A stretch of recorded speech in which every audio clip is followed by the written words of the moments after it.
최근에 저희 생활경제 시간에 짚어드렸던 것이 바로 이제 물가였는데요. 물가가 폭염으로 인해 굉장히 많이 오르면서 주부들의 한숨이 깊어지고 있습니다. 또 이번 주에는 태풍, 솔리까지 온다고 하죠. 그 영향을 받으면 글쎄요, 물가가 더 치솟지 않을까 걱정되는 게 사실입니다. 네, 자, 또 물가가 상승하면서 어떤 것이 얼마나 올랐고 또 떨어졌는지 제대로 알기도 힘들고 또 이런 상황이 오면 주부들의 가장 큰 고민은 뭘 해먹어야 할지도 가장 큰 관심사가 아닐까 싶습니다. 네. 자, 오늘은 이번 주 어떤 것들이 오르고 떨어졌는지 또 저렴한 식재료로 어떤 음식을 할 수 있는지 알아보도록 하겠습니다. 자, 먼저 저희가 물가 동향 전화 연결로 좀 짚어보도록 하겠습니다. AT 한국농수산식품유통공사의 이윤정 대리입니다. 안녕하세요. 네, 안녕하세요. 네, 요즘에 농산물 가격이 워낙 많이 올라서요. 이번 주는 좀 어때요? 어떤 품목이 좀 많이 오른 게 있습니까? 네, 최근 폭염으로 인해서 이 농산물 중에서도 특히 엽채류 가격이 좀 들썩이고 있는데요. 네. 그중에서도 이제 이번 주는 적상추가 좀 오를 것으로 보이고요. 네, 그 이유가 이제 1년 중에서도 특히 8월 달이 적상추 생산량이 가장 적은 시기거든요. 네. 또 요즘 또 폭염 때문에 작황도 좀 좋지 않은데 이제 이 상추 소비는 꾸준하게 되고 있다 보니까요. 지난주 100g당 1,200원대에 거래되고 있던 상추가 이제 이번 주는 조금 더 오른 가격에 이제 구입하실 수 있겠습니다. 예. 네.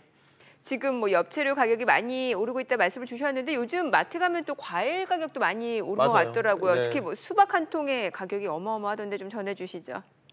네, 이제 같은 과일이라도 좀 가격 내리는 품목도 있다면 좀 오르는 품목도 있는데요. 그중에서도 특히 지금 수박 가격이 좀 오르고 있습니다. 지난주 가격 보시면요. 10kg 기준으로 개당 27,900원대 거래가 되었었거든요. 근데 이제 올해 특히나 너무 더운 탓인지 이 수박이 평소보다 좀 일찍 숙성을 하면서 7월에 물량을 조기 출하한 농가가 많아요. 그래서 상대적으로 지금 8월에 출하될 예정이었던 물량들이 좀 감소하면서 가격 오름세 보이고 있고요. 반면에 좀 내려가는 품목 좀 짚어드리자면 바로 거봉이 있는데요. 그 이유가 지금 생산 지역이 좀 늘어났기 때문이에요. 주로 경북 김천, 또 상주에서 생산되었던 거봉이 지금 충청 영동, 또 천안까지로 확대가 되면서 공급 물량 많아지고 있거든요. 그래서 지난주 2kg 기준 14,000원대에서 이번 주는 조금 더 저렴한 가격으로 기대해 보셔도 좋을 것 같습니다. 네. 네. 거봉 가격이 내렸다고 하니까 참고를 하시면 좋을 것 같고, 네네. 네. 반면에 이제 가격 내려가는 품목이 있다면 어떤 게 있을까요? 네, 이렇게 더운 폭염 속에서도 지금 풍년을 맞고 있는 수산물이 있는데요. 특히 이번 주는 좀 전복 가격이 저렴해졌어요. 네. 출하가 원활하게 진행이 되고 있긴 한데요. 지난주 16일에 말복을 지나면서 이제 보양식으로서 좀 전복을 찾는 분들이 많이 줄어들었거든요. 네. 네, 그래서 이제 수요가 늘고 있지 않다 보니까 지금 5마리당 15,000원대로 가격이 내렸고요. 또 가격 괜찮은 수산물 중에서는 지금 고등어가 있어요. 네. 최근 바다 수온이 좀 높아지면서 이렇게 갈치와 고등어처럼 따뜻한 물을 좋아하는 난류성 어종들이 지금 특히 많이 잡히고 있거든요. 그래서 생산량 늘어나고 있고 고등어는 지금 7월 누적 생산량이 지금 45,800톤 정도로 전년과 평년에 비해서 증가를 했는데요. 대신 이 300g 이상 나가는 소위 중형 또 대형어는 오히려 3,500톤가량 감소를 하면서 전반적으로 마리당 2,700원대에서 2,800원대로 보합세 보이고 있습니다. 네. 자, 그리고 이번 주에 맛있게 즐길 수 있는 제철 농산물도 좀 소개를 해주세요. 네, 제철 맞은 농산물이야말로 좀 맛있고 저렴하게 즐기실 수 있을 텐데요. 네. 이번 주에 소개해드릴 제철 농산물은 바로 열무입니다. 열무를 잘 고르는 팁부터 좀 드리자면요. 일단 키가 작고 또 뿌리 부분이 날씬한 어린 열무를 좀 고르셔야 하고요. 또 잎이 연두빛으로 싱싱하고 잘랐을 때 줄기의 단면에 수분감이 가득한 것이 좀 좋은 상품이니까 잘 봐주셔야 합니다. 네. 또 열무가 참 건강에도 좋은데요. 이 비타민 A를 많이 함유하고 있어서 이 눈 점막을 튼튼하게 하고 또 시력 저하를 예방해주고요. 그리고 비타민 C도 많아서 콜라겐 생성을 촉진하고 또 항산화 작용을 통해서 노화 방지뿐만 아니라 피부의 탄력까지 유지해 주니까요. 제철 맞은 열무 맛있게 드시고 맛과 건강 모두 챙기시길 바랍니다. 네. 자, 매주 이렇게 가격 동향을 알아보면 아무래도 장 볼 때 참 편리할 것 같은데 소비자분들께서 이런 가격 동향 어떻게 어디에서 알면 되는지 마지막으로 전해주시죠. 네, 저희가 이 매주 주간 알뜰 장보기라고 해서요. 한 주간의 가격 동향을 분석하고 또 이제 이번 주랑 다음 주 어떤 품목이 더 저렴한지 소개하는 콘텐츠가 있어요. 매주 금요일 오후 2시에 한국농수산식품유통공사 네이버 블로그를 통해서 확인하실 수가 있고요. 이 콘텐츠는 또 네이버 팜이나 푸드 섹션에 매주 토요일에서 월요일 사이에 메인 게시가 되니까요. 알뜰 장보기를 통해서 이번 주 장보는 비법, 또 제철 품목을 확인하시면 좋을 것 같습니다. 또 저희 콘텐츠만의 이 특별한 점이 있다면 대형마트와 전통시장 이 두 가격을 비교해서 어디가 어떤 품목이 더 싼지 알려드리고요.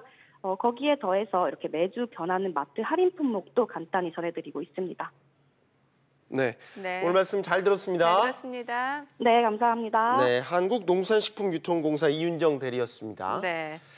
자, 이렇게 자세히 또 들여다보니까 물가가 또 이렇게 매주 혹은 매일 이렇게 달라지고 있다는 게 확 느껴지게 되는군요. 네. 자, 그렇다면 이제 저희가 물가 동향을 알아봤다면 이제 주부들의 두 번째 고민 바로 식탁에 무엇을 네.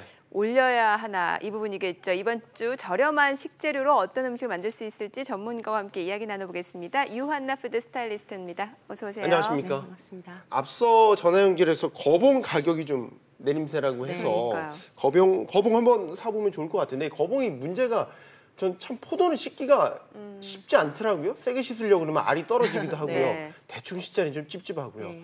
뭐 노하우가 좀 있나요? 네, 손쉽게 씻을 수 있는 방법이 있습니다. 네. 크게 3가지 정도로 말씀드릴 수가 있고요. 네. 첫 번째로는 베이킹소다 가정에 있으신 게 있으시다면 있죠.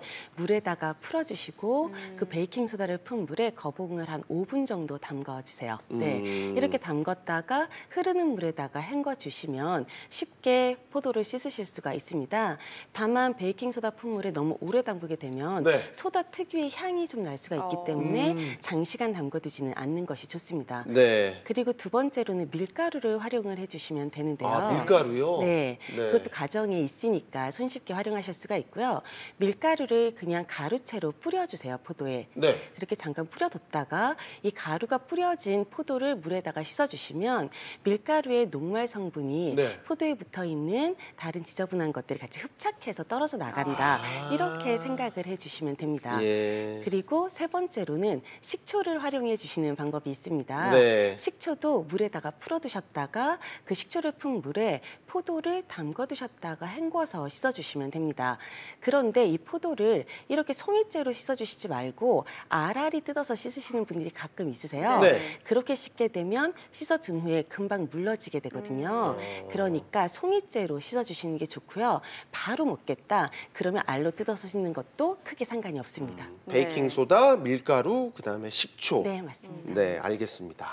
자, 그리고 또 우리나라 음식에서 빼놓을 수 없는 식재료 중 하나가 마늘이 아닐까 싶어요. 어떻게 요리를 해 먹으면 맛있을까요? 마늘은 그 특유의 향을 좀 거북해 하시는 분들이 있으세요. 특유의 향이 약간 그 쌉싸름한 그 향과 함께 왜 우리 네. 삼겹살과 마늘 먹으면 나는 그런 향들이 바로 마늘에 있는 알리신 성분이라는 것 때문에 네. 향이 나는 거고요. 이 향을 조금 죽이고 싶다 싶으시면 마늘을 익혀서 드시게 되면 그 향이 좀 덜 나게 드실 수가 있습니다. 우리가 생마늘을 먹게 되면 마늘의 향이 강한데 네. 익히게 되면 향이 많이 없어지는 게 그렇죠. 바로 그 예. 원리다. 이렇게 생각을 하시면 되고요. 우리나라 음식엔 마늘이 워낙에 많이 들어가기 맞아요. 때문에 한식을 만들 때 마늘의 양을 그냥 늘려서 가감해서 활용을 해주시면 되고요. 한식이 아닌 음식을 만들 때에도 처음에 기름에다가 향신 재료를 볶을 때 마늘을 같이 넣어서 충분히 볶아주시거나 혹은 소스를 만들 때 마늘을 넣어서 만들면 쉽게 활용을 하실 수가 있고요.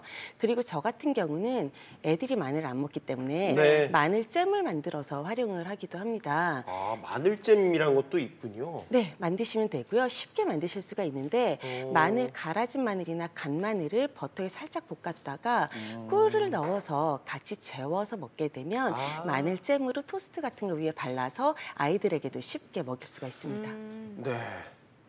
아까 전화 연결해서 이제 어떤 게 가격이 좀 떨어졌는데 전복이 좀, 맞아요. 네. 예, 좀 떨어졌다고 해서 전복 가지고 할 수 있는 요리 좀 알려주세요. 네, 네. 전복 가격이 떨어져서 너무 반가운데요. 네. 이 전복 같은 전복 경우는 좋아하시는군요. 네, 저 좋아합니다. 네, 그래서 이 전복은요 가정에서 사실 찜을 해서 먹거나 아니면은 탕 같은 거를 끓일 보통은 때 넣어서 넣어서 먹죠? 네, 네. 드시는 게 가장 쉬운 방법인데요. 저는 그거 말고 버터 볶음을 많이 해서 먹어요. 전복 버터 구이를 할 때 전복을 내장째 같이 넣어주시고요. 네. 볶으면서 내장을 터트려 주세요.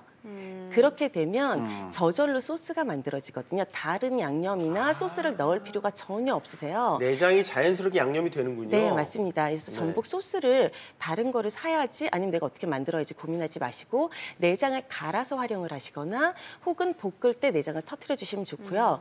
똑같은 방법으로 전복 파스타에도 그 소스를 그대로 활용을 해주시면 맛있게 드실 수가 있습니다. 네. 그리고 게장을 만들듯이 전복장을 만들어도 맛있고요. 그렇죠. 전복장도 아주 입맛 당기는 음식이죠. 네. 네. 자, 그리고 제철 과일 요즘에 또 제대로 먹으면 좋은데 사실 복숭아도 제철이잖아요. 복숭아는 그렇죠. 어때요? 뭐 가격이라든지 칼로리가 어때요? 복숭아 같은 경우는 사실 가격이 높은 과일 중에 하나입니다. 네. 그러니까 다른 과일들에 비해서 사시사철 구할 수가 없고요. 맞아요. 지금 한시적으로 이 계절에만 구할 수 있는 과일이기 때문에 가격이 높은 편인데 개당으로 말씀을 드리자면 1,000원에서 2,000원 사이로 말씀을 드릴 수가 예. 있고요. 폭이 왜 이렇게 크나요? 이렇게 질문을 주시는데 그 이유는 복숭아의 크기에 따라서 그다음에 종류에 따라서 가격이 달라집니다. 네. 그러다 보니까 왜 한 박스에 가격이 똑같더라도 어떤 건 개수가 많이 들어있고 맞아요. 어떤 건 개수가 적잖아요. 네. 그게 가격이 1,000원에서 한 2,000원 정도 왔다 갔다 한다. 이렇게 생각을 해주시면 될 것 같고요. 예. 100g에 한 45칼로리 정도가 나온다 생각을 예, 해주시면 생각보다 되죠. 칼로리 작네요. 아, 네, 다행입니다. 네. 복숭아가 어디에 좋죠?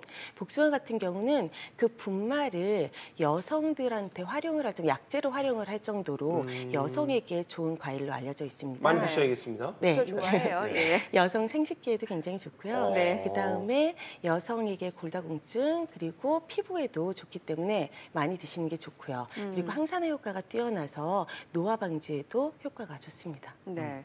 좋은 복숭아 고르는 방법이 있을까요? 복숭아 사러 갔는데 이렇게 눌러보시는 분들 계세요. 그렇게 눌러보시면 절대 안 되시고요. 그렇죠. 매너가 없는 거죠? 네, 맞습니다. 복숭아의 색깔이 전체적으로 균일하게 나는 복숭아가 좋습니다. 복숭아를 잡았을 때 어느 부분은 핑크색이 진하고 어떤 부분은 하얗다면 맞아요. 그런 복숭아는 구입을 안 하시는 게 좋고요. 전체적으로 균일하게 핑크색 톤을 가지고 있는 복숭아가 좋습니다. 그리고 난 이걸로도 모르겠다. 그러면 이렇게 향을 한번 맡아보시면 좋고요. 네. 향을 맡았을 때 향이 진하게 올라오는 복숭아가 좋고요. 향이 안 난다. 그러면 그 복숭아는 당도가 떨어지는 복숭아라고 생각을 해주시면 됩니다. 사실 근데 복숭아가 보면 알러지 있는 네. 분들은 못 드시는 분들도 네, 복숭아 복숭아 맞습니다. 털 그 때문에. 아주 그 뭐라고 하죠? 이제 정확한 용어는 모르겠는데 네. 제 동생이 못 먹어서 저는 좋아하는데 말이죠. 네, 복숭아는요, 겉표면에 미세하게 지금 말씀하신 것처럼 털이 있습니다. 맞아요. 보통 복숭아 알러지는 이 털 때문에 생기는 경우가 많고요. 그럼에도 불구하고 난 너무 먹고 싶다. 그럼 라텍스 장갑이나 비닐 장갑을 낀 상태로 복숭아를 손질을 해주시고요. 그리고 껍질을 다 제거를 한 다음에 드시는 것이 좋습니다. 하지만 과육 자체에 알러지가 있으신 분들도 있으세요. 네. 그런 분들은 드시는 걸 피해 주셔야 하죠. 네. 예. 자, 그리고 복숭아를 이 상자째 사다 두고 먹다 보면 이 보관할 때가 참 이게 금방 또 당혹스럽더라고요. 멍들잖아요. 그렇다고 네. 냉장고에 넣어두면 또 뭔가 맛이 좀 달라진 것 같고요. 복숭아는 냉장고에 넣어서 보관을 하시는 과일이 아닙니다. 예. 복숭아를 냉장고에 넣어서 보관을 하시게 되면 금방 물러지게 되어져 있어요. 습기가 차기 때문에 네. 네, 복숭아의 껍질은 굉장히 연하잖아요. 그래서 복숭아는 상온에서 보관을 해주시는 게 좋습니다. 네. 다만 상온에서 보관을 할 때 직사광선이 내려뜨는 곳에 보관을 하시면 안 되고요. 네. 서늘한 곳에 보관을 해주셔야 합니다. 그리고 복숭아는 먹기 직전에 손질을 했으면 바로 드시는 게 좋고요. 오랫동안 상온에 놔두게 되면 물르고 색깔이 갈변을 하게 됩니다. 그래서 드시기 바로 직전에 손질해 주시는 게 좋죠. 하지만 나는 차갑게 먹고 싶다. 네, 이렇다면 네, 네. 드시기 30분 전쯤에 냉장고에 넣었다가 손질을 하시면 차갑게 드실 수가 있습니다. 네. 아, 그리고 하나 더 말씀드려야 네. 되는데 이 복숭아를 장시간 냉장고에 보관하게 되면 오히려 당도가 떨어지게 됩니다. 맞아요. 네, 그러니까 냉장고에 보관하는 건 피해 주시는 게 좋습니다. 보관법 저희가 복숭아 얘기를 뭐 여름 제철 과일이다 보니까 집중적으로 하고 있는데 마지막으로 복숭아를 이용한 요리 뭐 이색 요리 같은 게 있을까요? 네, 복숭아 같은 경우는요, 혹시 멍이 들었거나 조금 물러졌다라고 생각하시면 잼을 만들어서 드시는 게 가장 활용하시기에 좋으시고요. 네. 그리고 복숭아를 익혀서 드시는 게 맛있습니다. 아, 익혀 먹어보지는 네. 않았어요. 스테이크 같은 거 하실 때요. 토마토는 익혀 먹어봤는데. 네, 토마토는 많이 익혀서 드시는 과일이죠. 근데 복숭아가 물르지 않고 좀 단단한 복숭아를 활용을 하겠다. 예. 이러면 복숭아를 썰어서 스테이크 하실 때 같이 오븐에다가 올리브 오일과 소금 후추 간만 약간 하셔서 익혀주시면 맛있고요. 네. 복숭아랑 치즈가 굉장히 잘 어울려요. 그래서 복숭아와 치즈를 같이 해서 구이를 해서 드시는 것도 와인 안주로도 굉장히 훌륭합니다. 네. 네. 자, 오늘 제철 과일 복숭아 얘기까지 해봤습니다. 유한나 푸드 스타일리스트였습니다. 고맙습니다. 잘 들었습니다.